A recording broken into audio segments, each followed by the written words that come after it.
Social media has grown rapidly over the past few years, with Facebook and Twitter owning the largest slice of the pie. We use these platforms to tweet, post and follow our friends.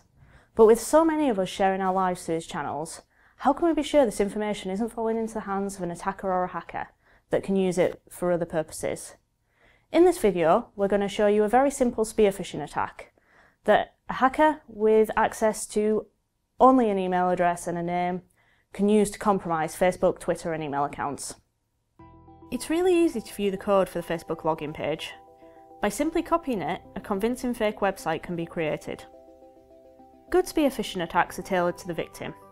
At a minimum, the attacker will know the victim's name and email address, which will enable them to appear more trustworthy. For example, they can address the email "Hey Emily" as opposed to "Dear Sir/Madam." On the surface, this email looks legitimate. It's addressed to the victim specifically and is signed by the Facebook team. If anything, it's a helpful email. Facebook appear to be looking out for the user and making sure that nothing untoward has happened to their account. It even includes a link so that the user can easily log in and check for any changes. The major clue that gives this email away to be a scam is the actual link that's included. Attackers often mask a malicious link with something more believable, in this case the Facebook domain, to fool the victim into thinking the email is genuine. If you hover over the link in a browser, or hold down on a mobile phone, you can see that instead of directing the user to Facebook, the link will actually take them to an unknown address. Most major organisations, including banks, will not send emails with links in, and if you receive them, you should be suspicious.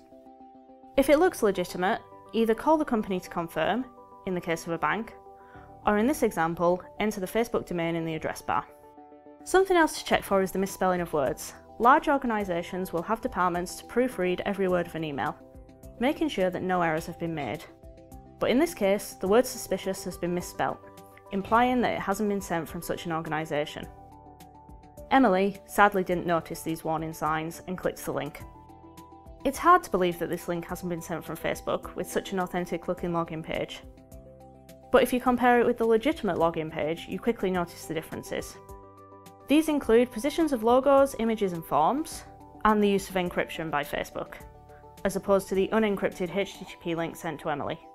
This can easily be seen by a green padlock icon to the left of the address bar. Also take note of the URL. This should include Facebook's domain, rather than their random IP address. Emily believes this login page to be genuine and so enters her credentials. She is then redirected to her legitimate Facebook profile page, making it very difficult to detect an attack at this point. Little does she know that an attacker can see her username and password too. Now that the attacker has retrieved Emily's credentials, she can use them to log into Facebook and access Emily's private information, including friends lists, recent posts and photos. With so many passwords to remember for our various online accounts, we'll sometimes fall into a bad habit of using the same password across different accounts.